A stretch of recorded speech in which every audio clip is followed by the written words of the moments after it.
Today we're going to discuss modeling for students. That's modeling writing for students, specifically within language arts classrooms at the middle school level. Of course, writing modeling or modeling writing is considered best practice for students aged pre-kindergarten and up. But for today's purposes, we will talk about middle school classrooms and how best to implement modeling into your day-to-day instruction in those classrooms. Now, before we start talking about how to model, or before learning to model, I think it's important that we spend a moment to talk about why we model. Of course, we naturally gravitate toward that explanation that students need to know what good writing looks like, and there's definite value in that. There's a definite reason to model writing for our students, but there are other points to consider as well. The first thing that comes to mind for me, I would contend that we can only teach what we know. And if we're not constantly writing, then we don't fully know how to be regular writers with writing stamina. And that's what we're trying to produce in our students who can write for longer and longer periods of sustained time. And if we don't do that ourselves, and if we're not regular writers ourselves, we're not going to be best able to instruct our students in terms of how to do that. Then yes, I definitely agree that students need to know what good writing looks like, and they need constant examples of that. And we as writing teachers should be able to show them what that looks like. The next point is that of productive struggle. I'm a big believer in this. My students know that I am a big believer in this. And that is this notion that there's a lot of learning that happens in productive struggle, and you can have struggle and still be good, in quotes, at something. I think many students are paralyzed by this idea that if they have to work hard at something, or if something doesn't come immediately to them, then they can't be good at it. And I think that there's this further notion that if someone is a writing teacher, well then he or she must be an expert writing, ergo writing must come very, very easily to them. And that's not always the case. I'm sure you understand and have experienced this as well. Sometimes writing takes time, writing takes struggle. Good writing takes struggle. And I think it's important to show students that. And finally, I believe that modeling creates a culture of mutual respect. I'm a big believer in never asking students to do something that you as a teacher won't do yourself. And modeling for our students shows them, hey, I am going to do exactly what I'm asking you to do. Now, I believe these are really strong reasons to model writing in the classroom. If you do need more convincing, I've listed some additional resources on the side there. Of course, you can't click through to those resources on the video, but I will link to those articles below in the comments. And I also have a references page at the end of this presentation. Quick note about those, Write Like This is one of my favorite teaching books by one of my favorite writing teachers and teaching writers, Kelly Gallagher. Write Like This focuses almost exclusively on modeling. His other works are outstanding as well, and I would recommend them. There's an article, it's actually an excerpt from another work by Kelly Gallagher that also talks about the importance of having good writing models for our students. There's an article from Edutopia discussing best practices, and there's also a lesson plan that does present something called a write aloud, and it explains some of the research behind modeling as a best practice. It's also a valuable lesson plan for you. Before we move on, I think it's important that we have a mutual agreement in terms of what modeling is. Modeling is not, at night before you teach a lesson, writing a whole paper to show your student. Certainly there is a time and a place for utilizing full kind of complete mentor texts in the classroom, but modeling is not necessarily, it's not creating a finished work and handing it to your students and say, here, this is an example of good writing. What it is, modeling and writing is writing in real time in front of your students, allowing them to see the process that you go through to create your sentence or to create your passage or your other written work. It's allowing them kind of behind the curtain. I'll talk about that a few times, that idea of raising the curtain, and letting students kind of see into the mind of a writer and what the writing process looks like. Now, when we talk about writing in real time in front of our students, Yes, it sounds scary, right? It's opening yourself up to showing your students when you experience writer's block, for example. You know, some days you have it, some days you don't. That's true of your students as well. But our students think the writing process is scary too. And this, again, not only does this humanize us, but it shows them that it's normal to have to struggle through writing a bit. It's important to show them that the process of writing can be messy, it can be imperfect, and it's requiring of much thought, even for an experienced teacher. I think showing them that that's normal and okay really unlocks them from that kind of writing paralysis that they sometimes encounter as soon as they start to struggle. So here we go. What I would say are the top 3 tips to bring back to your own language arts classrooms. Number 1, you need to commit to modeling. I know this sounds really simple. Committing to writing means more, though, than just saying, all right, I'll try that sometime. I think we all probably have a list of strategies and things that we want to try at some point, right? But we have this ever-developing to-do list, and it's easy for modeling to kind of remain a dusty relic on that to-do list because it's complicated and it takes planning and it takes time, but it's very, very important. So when lesson planning, it's important to build in a modeling step to every writing lesson. And we teachers lament not having time to teach to every test and every standard that our students will face, and that's a legitimate concern. But what we have to remember is this critical point that I think is perhaps best articulated by noted writing teacher Kelly Gallagher. You'll notice that I really, really promote Kelly Gallagher throughout this. I think he's wonderful. His quote is, "There's a big difference between assigning writing and teaching writing. And if modeling is a proven best practice in writing instruction, if modeling is teaching and we're here to teach, it stands to reason that modeling must be a critical component to our planning and to our instruction." Kelly Gallagher is a proponent not only of teacher modeling, but of modeling writing in general. And so we're going to watch this brief Kelly Gallagher clip where he's discussing some of the main points of the book I mentioned, Write Like This. And in the middle of this clip, he does discuss the importance of kind of on-demand, real-time modeling writing for students.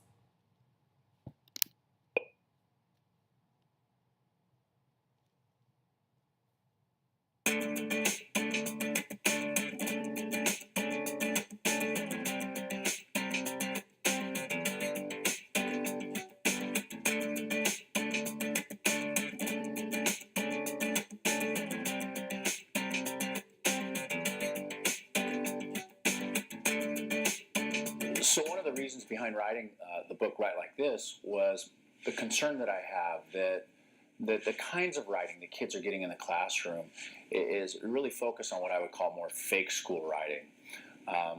I'm really more concerned about developing kids who will write 10 and 20 years from now. So rather than just simply write literary analysis, I'm more interested in perhaps kids writing Amazon reviews or writing their lawmakers.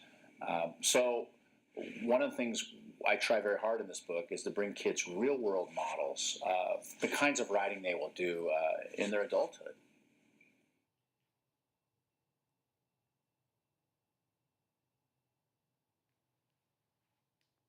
Write Like This spins out of an earlier book I wrote called Teaching Adolescent Writers. And in that book, there's one chapter where I talk about real-world purposes for writing.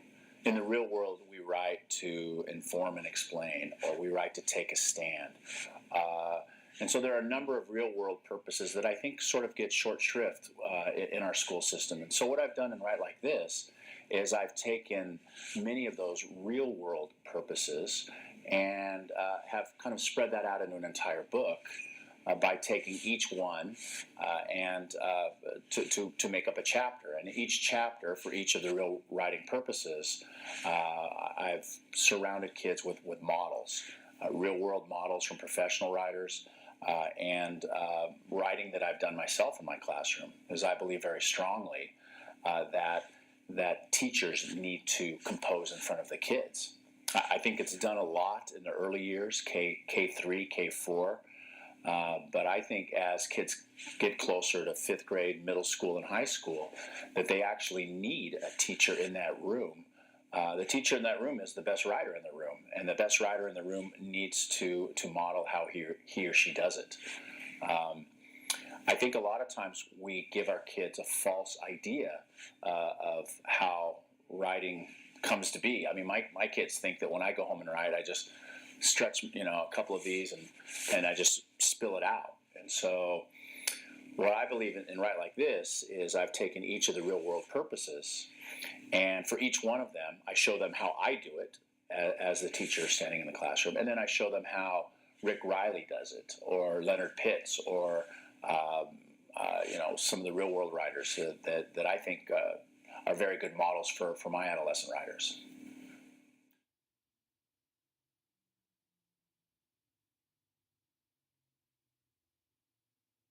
I think there's a real big difference between assigning writing and teaching of writing, and if we're going to be effective teachers of writing, I think it all starts with modeling. When I coached high school basketball and I had a kid who had a funky shot or shot a knuckleball, I wouldn't just yell at him, put backspin on the ball. I would say to him, please come stand next to me. Now, watch me as I hold the ball in my hand. Watch how I spin it out of my hand. Watch this, watch this, watch this. And then hand him the ball and say, now you go. And that's how we learn. We stand next to somebody who already knows how to do it, and we observe carefully. I'm mindful of Writing Next, which is the most comprehensive study of secondary writing done in the last 25 years. And, it's a meta-analysis of over 100 studies. And they looked at what works. And one of the central tenets of that study is that kids need models, models, models. I don't care if you're learning how to wait tables or you're learning how to repair a refrigerator. The way you learn how to do that is you stand next to somebody who knows how to do it, and then you study that person, and then you emulate that person. And so, Write Like This, what I've done is I've put my kids next to people who know how to write in the various real-world discourses, and we pay close attention to what professional writers do, and then we emulate them. And the kids pay close attention to what I do, and then they emulate me. Now, I think kids need both levels of modeling. They need to stand next to professional writers, and they also need to stand next to the best teacher the best writer in the room, the teacher.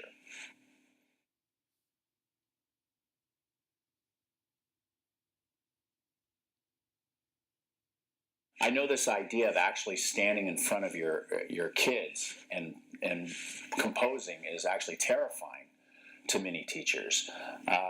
It takes a lot of courage to show your kids that you're not Superman or Superwoman. But I would say that on actual days when I get up in front of my kids and write, where it doesn't just flow for me, that those days are actually more valuable for my kids to see. It dispels this notion that writing just magically comes out, that you either have a writing gene or you're missing the writing gene. And so there are days I write in front of my kids, and I write pretty well. And there are days that I write in front of my kids, and it doesn't come at all. And I think those days where I'm really struggling as a writer is actually more valuable for my kids to see than days when it's flowing freely. I think it's really important for teachers to stand in front of their kids and show that this thing we call writing is a difficult process, and some days it flows and some days it doesn't.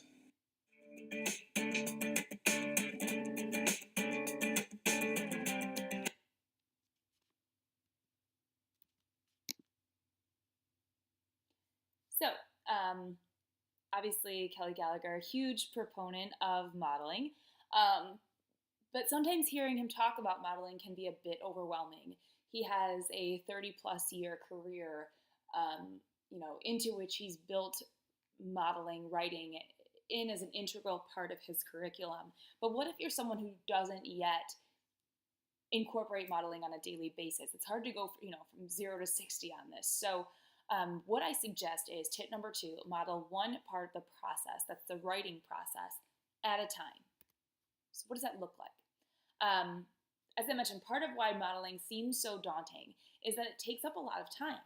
And yeah, it does take time, And you shouldn't skip it and you shouldn't race through it, but you can effectively model and make your modeling easier for students to understand and retain by modeling one piece of the writing process at a time. So here I've just listed a few ideas in terms of skills that you can model, or pieces of the writing or drafting process that you can model, so that you're not getting up in front of your class feeling like you have to model live the writing of an entire paper, the writing of an entire poem, an entire inform and explain. You're not modeling entire pieces. Sometimes it's as simple as modeling getting started, right? Isn't that where so many of our students struggle? Some other ideas for what you can model are topic generation, the act of brainstorming. That's a very messy process that some students have trouble latching onto. First sentence writing, again, that speaks to that idea of getting started. Just model writing a first sentence. Model the research process, how you decide what information you're going to keep and how you're going to decide what information is interesting but not important. Model paraphrasing, summarizing. Those are skills that students, even at the middle school level, perhaps especially at the middle school level, really struggle with. Model writing a good sentence and what you think a good sentence looks like, or what a good thesis statement looks like. Model peer review comments. I love this one. I'm sure you've all had these horrifying peer review experiences where they take 3 minutes and write, "Your paper's good, bro," right? And then they give it back and the paper's not good, bro. The paper is, rife with errors and ripe with opportunities to improve it. But students haven't necessarily been explicitly taught how to write peer review commentary. That's a great skill to model for them. Editing and flash revision, that can be a very helpful skill to model. Model revising and tearing apart your own writing. Model descriptive language, how to put the reader in a certain place at a certain time. Model CERs, or claim evidence reasoning statements. Those are often used in science classes, history classes, math classes as well. There's a way to use a CER type of format without it being so very formulaic in research papers or in argumentative writing. You can take as few as 2 minutes to model some of these strategies. Regardless of what you model, you got to think out loud as you work in order to let students kind of in on your process, which we're going to talk more about with tip number 3. But quickly, I want to show you this teacher. She is incorporating modeling incorporating quotations into a paragraph. And at first, it sounds like she's going to model kind of her entire writing process. But as you get into the video, what you'll notice is she's actually showing them how to link a quotation with kind of a big idea. So let's watch how she accomplishes that. Right, what we're going to do now then is that I'm going to demonstrate the actual writing process. So how a writer would think when they're putting together their first paragraph. We already know that we're going to talk about our excellent training programme because I've clearly signposted that in my introduction. So I've got to start off by choosing my big point. And I'm going to say something along the lines of the fact that the Romans thought their training programme was very important. So, the Romans thought that their training programme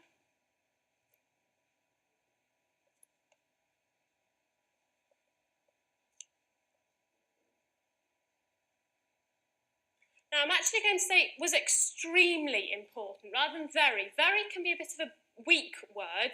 Extremely puts emphasis on exactly how important they thought it was.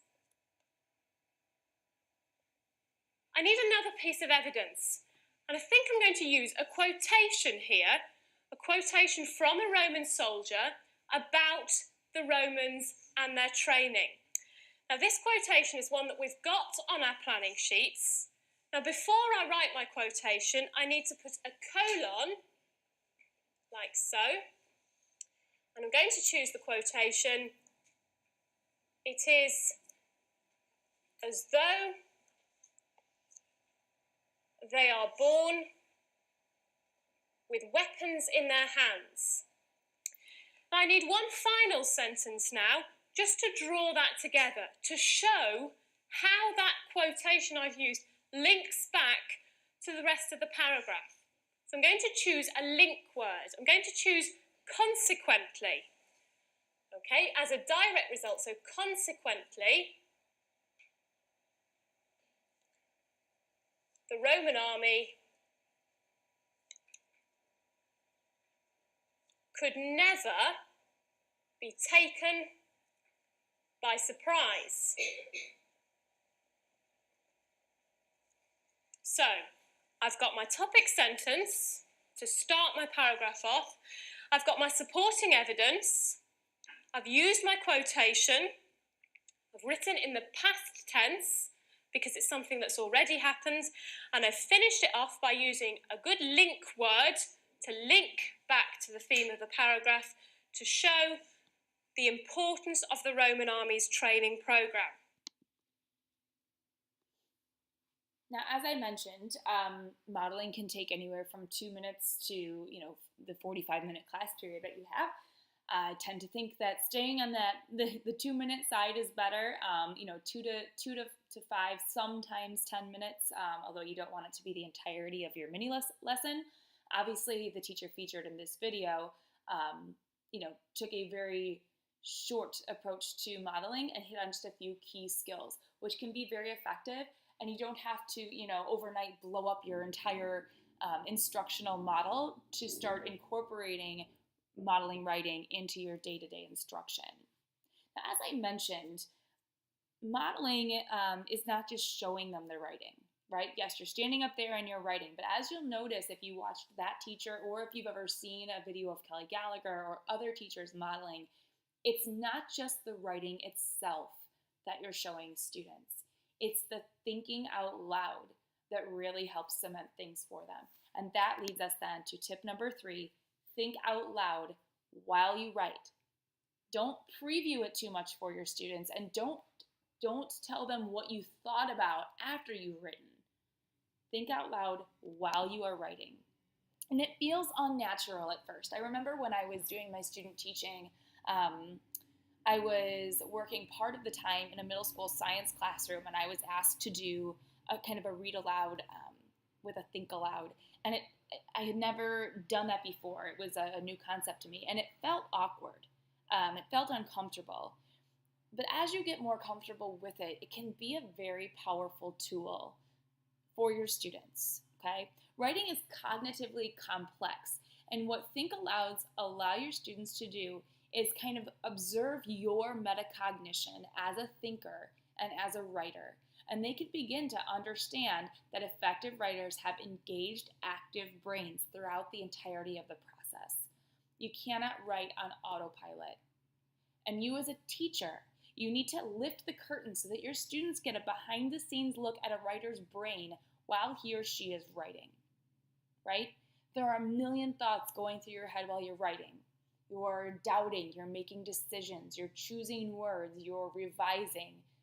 It's a chaotic process, and we need to show our students how to sort through that chaos and use our best thoughts to come up with the best written product. Now, because it's kind of unnatural, I've thrown out a few very, very basic think aloud stems for your students, or for you to use with your students as you are modeling. So things like, I'm going to start by, because, right?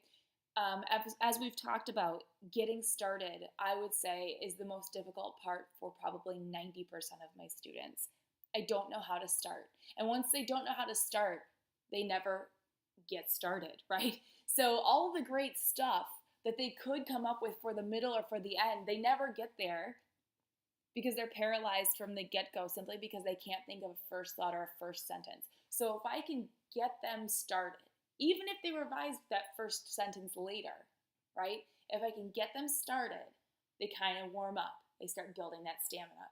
So modeling, I'm going to start by doing whatever you're doing because, and then explain why you've made that decision. We can slowly help students understand how to get themselves started. Be honest with your students. Think through things like, I'm having trouble coming up with something, something, so I will something, something. How will you solve the problem when you hit a block? If you noticed in Kelly Gallagher's video that we watched a few minutes ago, He talks about how valuable it is to show his students his writing when he's not having an on day, right? Show your students that you don't sit there with your head down on your desk for 25 minutes. I'm thinking of some of my specific students. Or sit there with your hand in the air, paralyzed, not writing anything until the teacher has helped, the 15 other people that the teacher needs to help. You're not doing those things. You are coming up with solutions. You're writing around your writer's block, okay? Say things like, next, I'm going to do this because blah, blah, blah. Tell them what you're thinking about while you write. This is especially helpful in narrative or if you're writing any sort of description, a vivid description. Say things like, I know my audience is blank, so I will blank. Students need to consider their audience in their writing. Talk about sensory details. I can taste, I can see, I can smell, I can hear, whatever it is. And I want my reader to too, so I will do this in order to make them experience those sensory feelings. Say things, be honest about your own writing. Sometimes our writing stinks, and it's okay to tell our students that, yeah, we know, okay? Say, I'm not sure I like this sentence or this word because blank, blank, blank. I'll write it now and I'll go back to it later, right? Sometimes students really struggle with putting something down on paper that they don't like. They forget that they can come back to it, that they can fix it. Be honest about when you're having trouble explaining things. Say, maybe I should try a different word or a different approach here. Show them the process of struggling through drafting, even if, or especially if, you're having an off day. Okay? Now remember, this is where you're going to show and explain the mistakes that you make, the second guessing that you do. In other words, this is how you show that you are human, just like your students. You're not a writing machine, and neither are they. Okay? And there's value in showing them that. Now, again, I have an article linked through here. I will put the link in the comments. Really interesting post from the Writing Cooperative about the link between metacognition and writing, the link between thinking about your thinking and writing. So I will link through to that in the comments as well. One more note on tip 3. It's okay to think like a student. In this video that I'll show, a student is thinking out loud to narrow down a topic. This would be a wholly appropriate and helpful think aloud for a teacher to do as well. Remember, we want to reveal the internal writing process to our students, not just show them finished, polished pieces of writing. And what this student does in this video is he actually is grappling with coming up with a main idea for a paper, which is something that many of our students struggle with. So I'll show you this now. This is going to take us out of the slides, but that's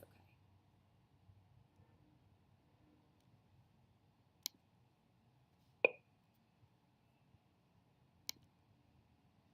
I created a web of events and experiences about going to a Yankees game with my dad. Professor P said I should narrow my topic down to the one experience that was most meaningful to me. She called this my memorable moment. I guess it's the best place to build my story from. Let's see. Well, I think they're all meaningful, otherwise I wouldn't have remembered them, but maybe I should take a closer look. My web is about going to a baseball game with my dad. I have 3 main experiences that I could write about. The amazing stadium, the delicious food, and keeping score. Let's see. I'll start off with the food. We had hot dogs and popcorn. They were really good. But I guess I've had popcorn and hot dogs before, and I'll probably have them again, so maybe they're not so meaningful. Okay, the stadium. Well, it was pretty great seeing my first home run, getting in with the loud crowd, and it was my first time seeing the New York Yankees, which, by the way, is my favorite team. So this might be a possibility. My last category is about keeping score. My dad got us scorecards, and he showed me how to keep track of all the statistics. And it was great because it was just him and me. Usually we have to go everywhere with all of my brothers and sisters. Actually, I think this was the first time my dad and I ever did anything fun together, just the two of us. I think I got it. The focus of my memoir is going to be about spending time with my dad. Even though the stadium and the food were great, it was more meaningful going to a game with my dad.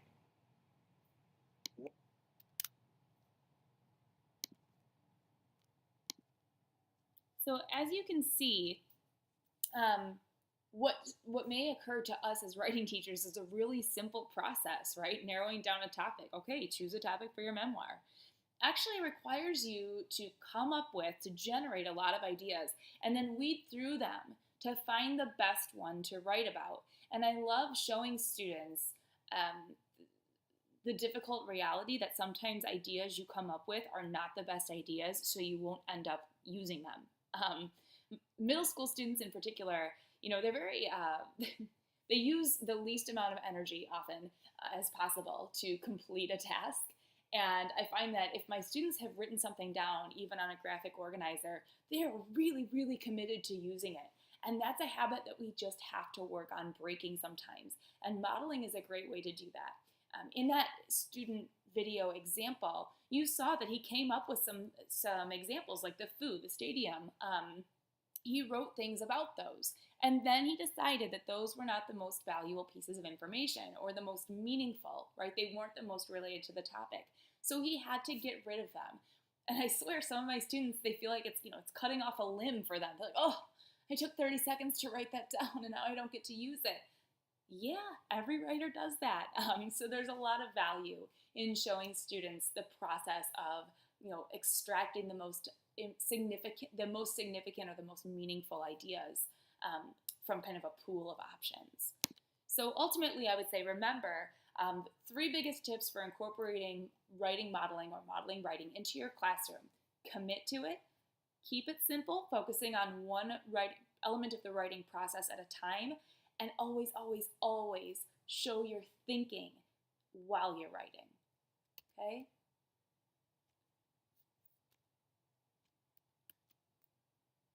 I mentioned I would put those references up. Here they are.